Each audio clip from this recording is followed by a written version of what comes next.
Assalamualaikum warahmatullahi wabarakatuh. A'udzu billahi minasyaitonir rajim. Bismillahirrahmanirrahim. Alhamdulillahi rabbil alamin. Arrahmanir rahim. Maliki yaumiddin. Iyyaka na'budu wa iyyaka nasta'in. Ihdinas shiratal mustaqim. Shiratal ladzina an'amta 'alaihim ghairil maghdubi 'alaihim waladdallin. Amin. Asyhadu an la ilaha illallah wa asyhadu anna Muhammadar Rasulullah. Allahumma shalli wa sallim wa barik ala sayyidina Muhammad wa ala ali sayyidina Muhammad. Kama shallaita ala sayyidina Ibrahim wa ala ali sayyidina Ibrahim wa barik ala sayyidina Muhammad wa ala ali sayyidina Muhammad kama barakta ala sayyidina Ibrahim wa ala ali sayyidina Ibrahim fil alamin innaka Hamidum Majid. Qala an-nabiy sallallahu alaihi wasallam, an-nadhafatu minal iman, amma ba'du. Kepada semua pemirsa dan juga dunia pendidikan dari tingkat dasar, tingkat pertama maupun tingkat atas, kita sebagai seorang muslim senantiasa harus menjaga yang namanya kebersihan. Kebersihan adalah merupakan sebagian daripada iman. Karena seseorang yang tidak bersih kaitannya atau terutama dalam kita menjalankan ibadah, maka hukumnya tidak sah, terutama ibadah sholat. Karena sholat, syarat sahnya untuk melaksanakan sholat adalah bersih dari najis maupun dari hadas. Mungkin para pemirsa dan juga anak-anak di bangku pendidikan masing-masing, kita telah mengetahui dalam ilmu fikih bahwa sholat, sahnya sholat adalah harus suci dari hadas dan najis. Dari yang pertama yaitu najis. Dalam hal ini najis dibagi menjadi 3 golongan. Yang pertama ada najis yang sifatnya ringan, yaitu najisnya anak laki-laki yang masih kecil di bawah umur 5 tahun dan belum meminum apapun kecuali air susu ibu atau yang disebut ASI. Maka najis tersebut disebut dengan najis yang ringan. Dan cara menghilangkannya, cara mensucikannya itu mudah, cukup diperciki air, insya Allah sudah tergolong suci. Kemudian yang 2 kalinya, najis mutawasithah. Najis ini adalah najis dari semua najis kecuali najisnya anjing maupun babi. Najis mutawasithah ini atau najis sedang itu terbagi menjadi 2. Yang pertama najis ainiyah. Apa itu ainiyah? Yaitu najis yang jelas bisa terlihat dengan mata. Contoh, oh itu kotoran sapi, oh itu kotoran kambing, oh itu kotoran manusia, oh itu kotoran kucing. Semua terlihat. Sehingga kalau tempat atau pakaian atau badan terkena najis tersebut, maka cara menghilangkannya adalah dibasuh sampai bau dan warna termasuk rasanya itu hilang, baru dikatakan suci. Kemudian yang kedua kalinya ada najis hukmiyah. Najis ini najis yang dihukumi bahwa di situ ada najis. Contoh, kalian ke suatu tempat tidak ada bentuk najis, tidak ada benda najis, tidak ada benda yang dikategorikan tadi yang saya sebutkan, ada kotoran sapi, kotoran kambing, kotoran kucing dan sebagainya, atau mungkin kencing manusia, tidak ada bendanya, tapi di situ terlihat ada bau yang kurang sedap. Ternyata setelah diteliti ada tergambar sebuah peta. Berarti di situ pernah ada orang yang kencing atau bekas ada kencing apa sehingga sudah kering, tinggal sisa-sisanya saja atau warna daripada bekas daripada najis tersebut. Sehingga najis ini bisa suci dengan cara menyiramnya sampai hilang bau dan rasa maupun warnanya. Kemudian yang ketiga kalinya adalah najis mukhalabah. Najis yang dikatakan berat, yang berasal dari air liur anjing dan babi. Hal ini perlu para pemirsa perhatikan. Barangkali kalian semuanya memelihara anjing, haruslah berhati-hati karena kita orang Islam yang senantiasa menjaga kebersihan, yang senantiasa setiap harinya melaksanakan sholat. Bila mana terkena najis, maka sholatnya tidak sah. Cara mensucikan najis ini adalah dengan melalui 7 basuhan, yang salah satu diantaranya dicampur dengan debu, baru dikatakan najis tersebut hilang. Itulah macam-macam najis. Kemudian yang kedua kalinya sebagai syarat untuk sahnya melaksanakan sholat adalah hadas. Hadas dibagi menjadi 2, ada hadas kecil, ada hadas besar. Contoh, seseorang yang telah berwudu bisa batal karena ada 4 hal. Mungkin bisa saya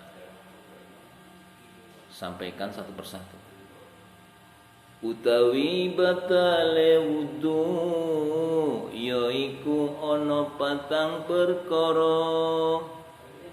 Sepisan metune sawiji-wiji saking kubul utawa dubur. Dari yang pertama, keluarnya sesuatu dari jalan depan dan juga jalan belakang, baik berupa angin, baik berupa ampas dan sebagainya, ataupun bisa berupa berlian. Maka orang yang telah berwudu batal wudunya. Nomor 2,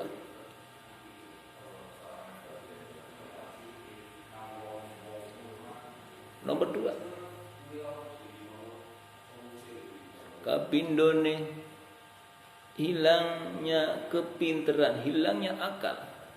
Sebab apa? Sebab tidur, sebab gila. Itu menyebabkan orang yang telah berwudu batal wudunya. Kemudian yang 4, yang nomor 3. Nomor 3, geboke wong lanang marang wong wadon liya kang ora nganggo aling-aling. Maksudnya orang laki-laki bersentuhan dengan orang perempuan yang bukan muhrim, maka membatalkan wudu. Siapa yang telah wudu maka batal wudu. Kemudian yang keempat kalinya, menyentuh barangnya sendiri atau barang orang lain, atau kemaluannya sendiri dan juga kemaluannya orang lain, maka rusak wudunya. Maka dari itu perlu diperhatikan, terutama para jamaah laki-laki ketika sedang melaksanakan sholat berjamaah. Berangkatnya paling gasik karena ingin dapat onta, kata keterangan onta.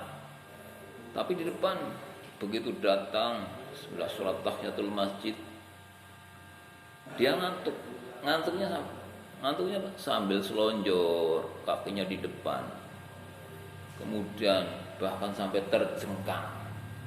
Maka orang yang telah memiliki wudu, maka batal wudunya.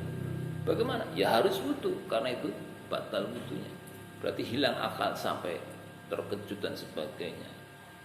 Kecuali orang yang mengantuk di tempat sholat dengan duduk yang sesuai dengan aturan, insya Allah itu dikatakan tidur tapi tidak membatalkan wudu.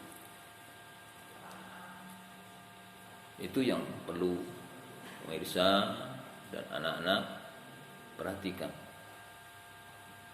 sehingga kita harus menjaga kesucian bila mana dalam suatu tempat, apalagi kalau kita di masjid di depan, tentunya kalau mau ke belakang tentunya repot, tentunya sulit karena softnya sudah rapat, sehingga perlu dijaga. Kemudian yang selanjutnya hadas besar. Apa yang menyebabkan hadas besar? Kalau orang laki-laki, ya karena keluarnya air mani, keluarnya sperma, baik disengaja maupun tidak, itu rusak wudunya, dan termasuk berhadas besar. Tidak cukup disucikan melalui berwudu, tapi harus mandi wajib. Semua pemirsa harus tahu, terutama orang tua yang memiliki anak dan jarang mengaji ke tempat-tempat pendidikan atau TPQ atau madrasah diniyah, sehingga pengetahuan agama terkait dengan hadas kurang begitu paham, sehingga orang tua sebagai qawamun 'ala nisa yang bertanggung jawab dengan keutuhan keluarga, pendidikan keluarga dan sebagainya, harus bisa memberikan contoh, membimbing, menunjukkan bagaimana caranya menghilangkan hadas besar. Kalau anak perempuan tentunya kalau keluar darah haid itu juga bisa suci kalau dengan cara mandi wajib. Bagaimana niatnya? Cukup singkat. Nawaitul husnal, itu bila mana diucapkan nawaitul husnal lirraf'il hadasil akbari fardhalillahi ta'ala. Ya, itu niatnya mandi wajib. Wudu dulu, kemudian basuh kemaluannya dulu, najisnya dulu, baru dari atas sampai bawah, dan digosok-gosok sampai bersih dan dibilas satu kali. Insya Allah malah suci daripada hadas besar. Itu yang perlu disampaikan, terutama berkaitan dengan najis dan hadas, karena orang sholat harus suci dari hadas dan najis. Kalau tidak suci, maka sholatnya tidak sah. Maka itu sekali lagi, semua pemirsa dimanapun berada, jagalah kebersihan, karena kebersihan adalah merupakan sebagian daripada iman. Allah sendiri suka terhadap kebersihan. Natibun yuhibbun nathafata. Allah adalah bersih, suka terhadap kebersihan. Semoga kita semuanya senantiasa dibersihkan dari hal-hal yang tidak baik. Maka dari itu kita berusaha menjadi orang yang terbaik. Syukur bagi kita bermanfaat bagi orang lain, karena sebaik-baik manusia adalah yang bermanfaat bagi orang lain. Khairun nas anfa'uhum linnas. Sebaik-baik manusia yang bermanfaat kepada orang lain. Jagalah persatuan dan kesatuan.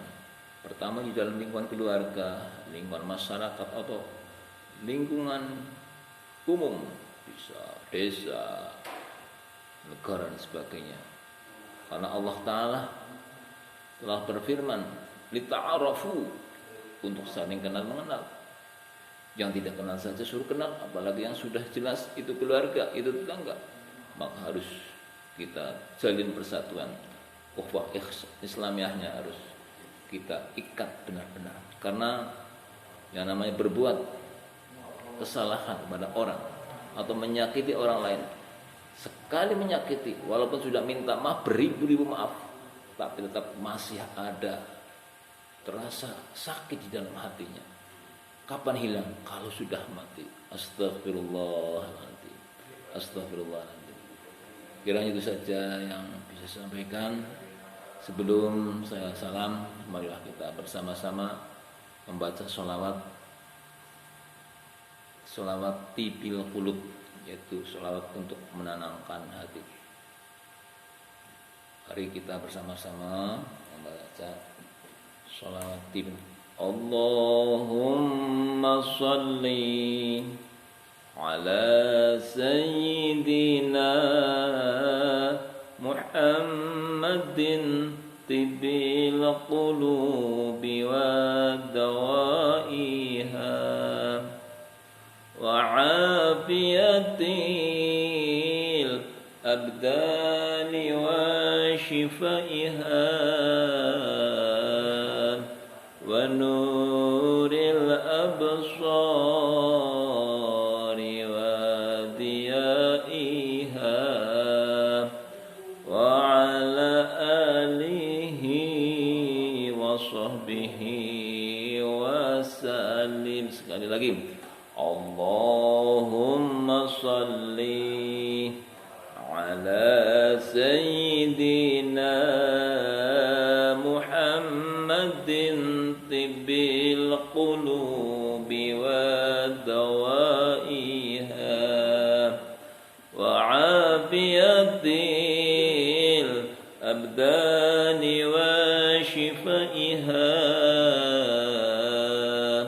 wa nuril absari wa diyaiha wa ala alihi wa sahbihi wa salim. Kiranya itu saja yang bisa sampaikan. Bisa bertemu di lain kesempatan. Semoga kita semuanya diberi ketetapan iman dan Islam, diberi semangat untuk melaksanakan ibadah, diberi istiqomah dalam jalan ibadah. Semoga kita menjadi orang yang selamat dunia dan akhirat.